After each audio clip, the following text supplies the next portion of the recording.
ici, qui est derrière moi, arrière moi, et est un don des frères Donald, Bert et Gérald Morin.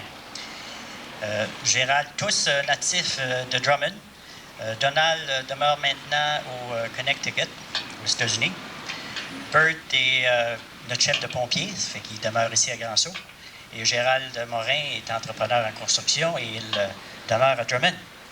J'aimerais inviter Bert qui vient nous donner un peu les détails à propos de ce magnifique édifice monument.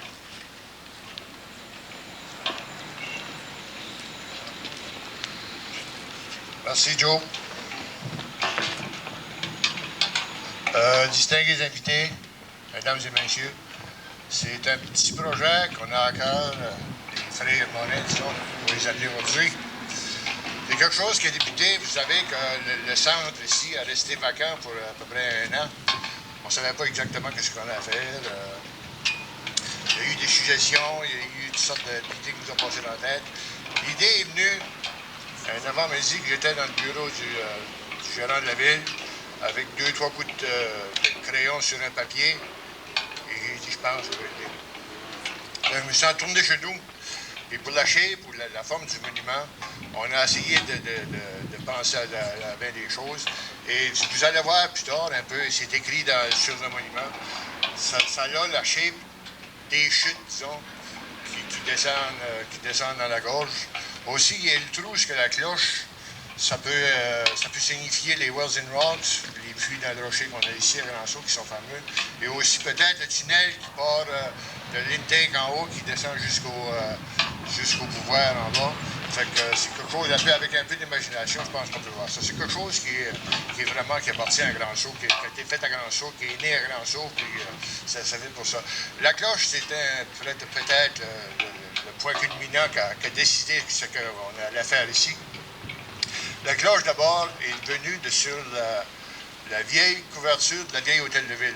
C'était la cloche qui sonnait anciennement avec l'horloge. C'était combiné avec l'horloge et ça sonnait les heures. Alors, la cloche, dans ce temps-là, en 1914-15, c'était quelque chose de très spécial à Grand-Sault. Ça pouvait appeler les pompiers au feu, ça pouvait faire différentes choses. Et cette cloche-là, à un moment donné, elle ne marchait plus. Elle a été cassée et elle ne marchait plus. M. Hughes a essayé de la réparer et il n'a pas réussi. On a essayé de mettre ça électrique, ça n'a pas marché. En 1995, le conseil commençait à s'apercevoir que les plafonds étaient presque détériorés dans le vieil hôtel de ville dû à la couverture qui coulait, parce que c'était déjà face plate, la couverture coulait. Alors, ils ont dit, Bert, ils ont dit, tu connais un peu la construction, ça fait pas longtemps que je suis là-dedans. J'ai dit, sorte-nous un plan, quelque chose pour essayer d'arrêter ça de couler.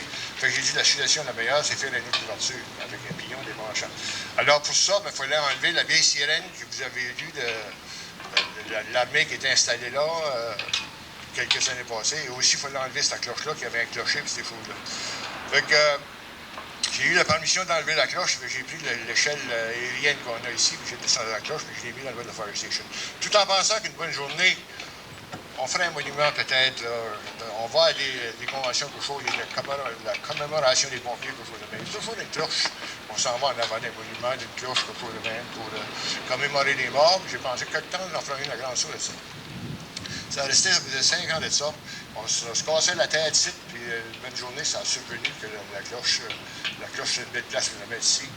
En plus, faire un monument avec, quelque chose. C'est comme ça que j'avais la cloche ici. C'est une cloche que j'ai estimée, je n'ai pas la pesanteur exacte, j'ai estimé une pesanteur à peu près entre 7 et 800 livres. Ça se décrochera pas tout seul, je pense pas. Là. À part de ça, c'est une cloche assez originale, parce que le battant de la cloche n'est pas à l'intérieur de la cloche, comme la plupart de toutes les cloches, mais il est à l'extérieur, parce que c'était un marteau qui faisait, puis vous allez voir le marteau en bas du monument, c'était un marteau qui faisait sonner la cloche à l'extérieur, qui marchait avec l'horloge qu'on avait dans le toit. Alors, c'est pour ça qu'on a établi la cloche ici.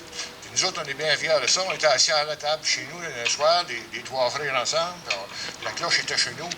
Puis on commence à discuter de ça, puis on dit, Je suis revenu avec ça, mais j'ai dit, m'attends de faire un monument, quelque chose, c'est une bonne journée. Puis là, ça a survenu ça. Fait qu'on a décidé, avec nos habilités, nous autres sites, puis un peu, on vient de Grand-Sault, puis on est original de Grand-Sault, puis ces choses-là. Je crois qu'on fait pas un petit don. Ça fait qu'on avait l'habilité de le faire, on avait les conditions pour le faire. Fait que c'est pour ça qu'on a décidé de donner ou faire une donation de ce monument à la ville de Grand-Sault. Merci beaucoup.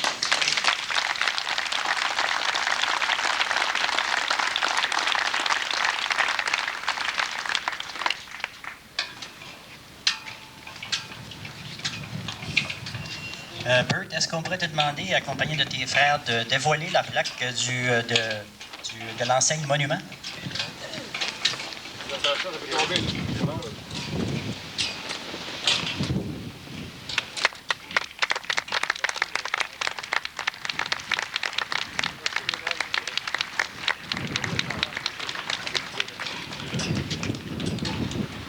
Il faut dire des écritures tantôt. Sincère remerciement, ainsi que nous croyez dans notre sincère appréciation aussi pour ce don qui fera notre joie et notre fierté pour plusieurs années. Merci.